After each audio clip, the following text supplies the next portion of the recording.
Hello hi ನಮಸ್ಕಾರ. ನಾನು ನಿಮ್ಮ Yashu Gowda. Welcome back to my YouTube channel. ಎಲ್ಲರೂ ಹೇಗಿದ್ದೀರಾ? ಚೆನ್ನಾಗಿದ್ದೀರಾ ಅಂತ ಭಾವಿಸ್ತೀನಿ. ಇವತ್ತು ನಾವು ಬೇಕ್ರಿ ಸ್ಟೈಲಲ್ಲಿ ಬೆಣ್ಣೆ ಬಿಸ್ಕೆಟ್ ಮಾಡೋಣವಾ? ಅದು ಮನೆಯಲ್ಲೇ ಎಷ್ಟು ಚೆನ್ನಾಗಾಗುತ್ತೆ ಅಂದರೆ ಗಾಯ್ಸ್, ನೀವು ಬೇಕ್ರಿಲಿ ಆ ಬಿಸ್ಕೆಟ್ ತಗೊಳ್ಳೋದನ್ನೇ ಮರ್ತೋಗಿ ಮನೆಯಲ್ಲೇ ಈಸಿಯಾಗಿ ಮಾಡ್ಕೊಂಡು ತಿನ್ಬೋದಲ್ವಾ, ಮಕ್ಕಳಿಗೂ ಕೂಡ ಮಾಡಿಕೊಡ್ಬೋದಲ್ವಾ ಅಂತ ಆರಾಮಾಗಿ ನಿಜವಾಗ್ಲೂ ಮಾಡ್ಕೋತೀರಾ. ಅಷ್ಟು ಈಸಿಯಾಗೂ ಆಗುತ್ತೆ, ಬೇಗನೂ ಆಗುತ್ತೆ ಗಾಯ್ಸ್. ನಿಮಗೆ ಜಾಸ್ತಿ ಕೆಲಸನೂ ಕೊಡಲ್ಲ. ಇದು ಸಖತ್ತಾಗುತ್ತೆ, ಟೇಸ್ಟಿಯಾಗುತ್ತೆ, ಕ್ರಿಸ್ಪಿಯಾಗುತ್ತೆ. ಒಂಥರ ಸೇಮ್ ಬೇಕ್ರಿ ಸ್ಟೈಲಲ್ಲಿ ಇದ್ದಂಗೆ ಆಗುತ್ತೆ. ಹೇಗೆ ಮಾಡೋದಂತ ಹೇಳ್ತೀನಿ ಬನ್ನಿ. ಇಲ್ಲಿ ನಾನು ಈ ಕಪ್ಪಲ್ಲಿ ಒಂದು ಹಾಫ್ ಕಪ್ಪೇ ನಾನು ತುಪ್ಪ ತಗೊಂಡಿದ್ದೆ. ಸೊ ಹಾಫ್ ಕಪ್ ತುಪ್ಪದಲ್ಲಿ ಒಂದು ಸ್ವಲ್ಪ ಉಳಿಸ್ಕೊಂಡು ಇನ್ನು ಮಿಕ್ಕಿ ತುಪ್ಪನೆಲ್ಲ ಒಂದು ಬೌಲಿಗೆ ಹಾಕೊಂಡ್ಬಿಟ್ಟು ಅದಕ್ಕೆ ಸೇಮ್ ಅದೇ ಥರ ಕಪ್ಪಲ್ಲಿ ಹಾಫ್ ಕಪ್ ಸಕ್ಕರೆ ಪುಡಿ ತೊಗೊಂಡಿದ್ದೆ. ಸೊ ಹಾಫ್ ಕಪ್ ಸಕ್ಕರೆ ಪುಡಿ ಕೂಡ ಫುಲ್ಲು ಹಾಕ್ಕೊಂಡು ಚೆನ್ನಾಗಿ ಮಿಕ್ಸ್ ಮಾಡ್ಕೋಬೇಕು ಗಾಯ್ಸ್. ಅಂದರೆ ಲೈಕ್ ಒಂದು 10 ಮಿನಿಟ್ಸು ಕೈ ಬಿಡ್ದಂಗೆ ಚೆನ್ನಾಗಿ ಮಿಕ್ಸ್ ಮಾಡ್ಕೊತಾನೇ ಇರಿ. 10 to 12 ಮಿನಿಟ್ಸ್ ಅಂದ್ಕೊಳ್ಳಿ. ನೋಡಿ, ಈ ಥರ ಕ್ರೀಮಿ ಟೆಕ್ಸ್ಚರ್ ಬರುತ್ತೆ. ನೀವೇ ನೋಡಿದ್ರಲ್ಲ, ಈ ಥರ ಕ್ರೀಮಿ ಟೆಕ್ಸ್ಚರ್ ಬರುತ್ತೆ. ಆವಾಗ ನಾನು ಅದೇ ಥರ ಸೇಮ್ ಕಪ್ಪಲ್ಲಿ 1 ಕಪ್ ಮೈದಾ ಹಿಟ್ಟನ್ನ ತಗೊಂಡೆ. ಸೊ ಮೈದಾ ಹಿಟ್ಟನ್ನ ತಗೊಂಡು ಚೆನ್ನಾಗಿ ಮಿಕ್ಸ್ ಮಾಡ್ಕೊತೀನಿ. ಯಾವ ಥರ ಮಿಕ್ಸ್ ಮಾಡ್ಕೋಬೇಕು ಅಂದರೆ ಗಾಯ್ಸ್, ಈ ಚಪಾತಿ ಹಿಟ್ಟು ಕಲಿಸ್ಕೋತೀವಲ್ಲ, ಸೇಮ್ ಅದೇ ಥರನೇ ಮಿಕ್ಸ್ ಮಾಡ್ಕೊಬೇಕು. ಸ್ವಲ್ಪ ಸಾಫ್ಟಾಗಿರಬೇಕು, ಓಕೆನಾ? ತುಂಬ ಹಾರ್ಡಾಗೂ ಕೂಡ ಕಲಿಸ್ಕೋಬಾರ್ದು, ಸಾಫ್ಟಾಗಿರಬೇಕು. ಮತ್ತು ಒಂದು ಸ್ವಲ್ಪ ಆಯಿಲು ಕೂಡ ಯೂಸ್ ಮಾಡಬಾರ್ದು. ನಾನಿಲ್ಲಿ ಸೈಡಲ್ಲಿ ತುಪ್ಪ ಉಳಿಸ್ಕೊಂಡಿದ್ನಲ್ವ, ಸೊ ಅದೇ ತುಪ್ಪನೇ ಬಳಸ್ಕೊಂಡು ನೀಟಾಗಿ ಕಲಿಸ್ಕೊತಿದ್ದೀನಿ. ನೀಟಾಗಿ ನಾದ್ಕೋಬೇಕು. ಸೇಮ್ ನಾನು ನೋಡಿ ಈ ಥರ ನಾದ್ಕೋತಿದ್ದೀನಲ್ವ, ಇದೇ ಥರ ನಾದ್ಕೋಬೇಕು. ನಿಜವಾಗ್ಲೂ ಟ್ರಸ್ಟ್ ಮೀ ಗಾಯ್ಸ್, ನೀವು ಈ ಥರ ಬಿಸ್ಕೆಟ್ ತಿಂದರೆ ಬೇಕ್ರಿಲಿ ತಿನ್ನೋದನ್ನೇ ಮರ್ತೋಗ್ತೀರಾ. ಅಷ್ಟು ನಾವು ಮನೇಲೇ ಮಾಡ್ಕೊಳ್ಳೋಣ ಅಂತ ಅಡಿಕ್ಟ್ ಆಗ್ತೀರಾ, ಅಷ್ಟು ಚೆನ್ನಾಗಿರುತ್ತೆ.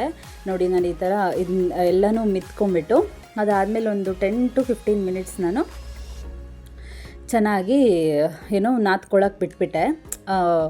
ಅದಾದಮೇಲೆ ಒಂದು ಪ್ಲೇಟಿಗೆ ತುಪ್ಪನ ಸವರ್ದೆ. ಉಳಿಸ್ಕೊಂಡಿರೋ ತುಪ್ಪದಲ್ಲೇ ಮ್ಯಾನೇಜ್ ಮಾಡಿಕೊಂಡೆ ನಾನು. ತುಪ್ಪನ ಸವರ್ಕೊಂಡು ಅದನ್ನು ಸ್ವಲ್ಪನೇ ಒಂದು ನೆಲ್ಲಿಕಾಯಿ ಗಾತ್ರದಷ್ಟನ್ನ ರೌಂಡ್ ಮಾಡ್ಕೊಂಡ್ಬಿಟ್ಟು ಬಿಸ್ಕೆಟ್ ಗಾತ್ರದಲ್ಲಿ ಈ ಥರ ರೌಂಡ್ ಮಾಡಿಕೊಂಡು ಒಂದೊಂದೇ ಪ್ಲೇಟಿಗೆ ಇಡಿ.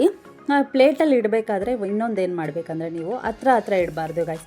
ಅದು ಬಿಸ್ಕೆಟು ಬೇಯ್ತಾ ಏನಾಗುತ್ತೆ, ಸ್ವಲ್ಪ ಅಗಲ ಆಗುತ್ತೆ, ಲೈಟಾಗಿ ಅಗಲ ಆಗುತ್ತೆ. ಆವಾಗ ಅದು ಕಚ್ಕೊಂಡ್ರೆ ಒಂದಕ್ಕೊಂದು ಇದಾದರೆ ಬೇಯಲ್ಲ ನೀಟಾಗಿ. ಅದಕ್ಕೋಸ್ಕರ ಸ್ವಲ್ಪ ದೂರನೇ ಇಡಿ. ಇಲ್ಲಿ ನಾನು ನೋಡಿ, ನಾನಿಲ್ಲಿ ಎರಡು ಸತಿ ಬೇಕ್ ಮಾಡ್ಕೊತೀನಿ. ಯಾಕಂದರೆ ಒಂದು ಪ್ಲೇಟಲ್ಲಿ ನಾನು ಅಷ್ಟು ಬಿಸ್ಕೆಟು ಇಡೋಕ್ಕಾಗಲ್ಲ. ನನಗೆ ಎಷ್ಟು ಬಿಸ್ಕೆಟ್ಸ್ ಆಯಿತು ಅಂದರೆ, ನಾನು 1 ಕಪ್ ಹಾಕ್ಕೊಂಡಿದ್ದಕ್ಕೆ ನನಗೊಂದು 12 ಬಿಸ್ಕೆಟ್ಸ್ ಆಯಿತು ಗಾಯ್ಸ್, ಓಕೆನಾ?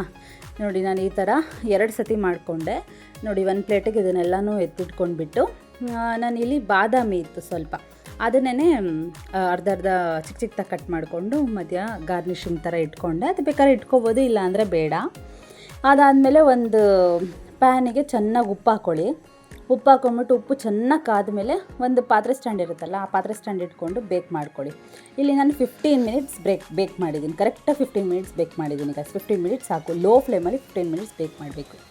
ಆಮೇಲೆ ಬೆಂದಿದೆಯಾ ಅಲ್ವಾ ಅಂತ ಚೆಕ್ ಮಾಡೋಕ್ಕೆ ಏನು ಮಾಡಬೇಕು ಅಂತ, ಒಂದು ಚಾಕುನೋ ಇಲ್ಲ ಸ್ಪೂನೋ ಶಾರ್ಪಾಗಿರೋದು ಚುಚ್ಕೊಂಡ್ಬಿಟ್ಟು ನೋಡಬೇಕು. ಅಂಟಿದ್ರೆ ಬೆಂದಿಲ್ಲ ಅಂತ, ಅಂಟಿಲ್ಲ ಅಂದರೆ ಬೆಂದಿದೆ ಅಂತ. ನೀವೇ ನೋಡಿ ಎಷ್ಟು ಚೆನ್ನಾಗಾಗಿದೆ. ಮುರಿದ್ರೆ ಹಾಗೆ ಬಿಸ್ಕೆಟ್ ಥರ ಪುಡಿ ಆಗಿದೆ. ಅಂದರೆ ಲೈಕ್ ಬೇಕ್ರಿಲಿ ಹೆಂಗೆ ಸಿಗುತ್ತೆ ಸೇಮ್ ಹಂಗೆ ಥರ, ಅದೇ ಥರ ಫೀಲ್ ಕೊಡ್ತು ಗೈಸ್. ನಾನು ಫಸ್ಟ್ ಟೈಮು ಸ್ವಲ್ಪ 15 ಮಿನಿಟ್ಸ್ ಮಾಡಿಕೊಂಡೆ. ಸೆಕೆಂಡ್ ಟೈಮು ಸ್ವಲ್ಪ 20 ಮಿನಿಟ್ಸೇ ಬೇಕ್ ಮಾಡಿಕೊಂಡೆ, ಯಾಕಂದರೆ ಚೆನ್ನಾಗಿ ಬ್ರೌನಿ ಥರನೇ ಬೇಕಾಗಲಿ ಅಂತ. ಫಸ್ಟ್ ಟೈಮ್ಗಿಂತ ಸೆಕೆಂಡ್ ಮಾಡ್ಕೊಂಡಿದ್ದು ಇನ್ನೂ ಕ್ರಿಸ್ಪಿಯಾಗಿ ಇನ್ನೂ ಸಕ್ಕತ್ತಾಗಿತ್ತು. ಒಂದು 20 ಮಿನಿಟ್ಸೇ ಬೇಕ್ ಮಾಡ್ಕೊಳ್ಳಿ, ಏನೂ ಆಗೋಲ್ಲ, ಚೆನ್ನಾಗಿರುತ್ತೆ. ನೋಡಿ, ಸಕ್ಕತ್ತಾಗಿದೆ.